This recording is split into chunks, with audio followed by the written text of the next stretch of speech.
Create GEICO Insurance Online Account. Hello everyone, I am Bishaka and welcome to our channel Create Login and Delete.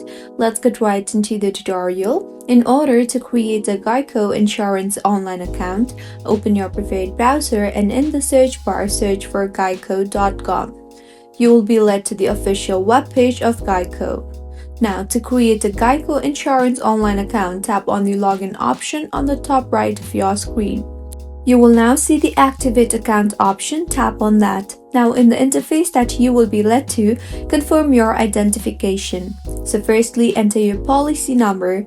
You can choose to either enter auto or cycle policy number or property policy number and then enter the number. Now, enter the date of birth of the policy holder and the mailing zip code. Now tap on the Continue button you see there. You will now be taken to the next step.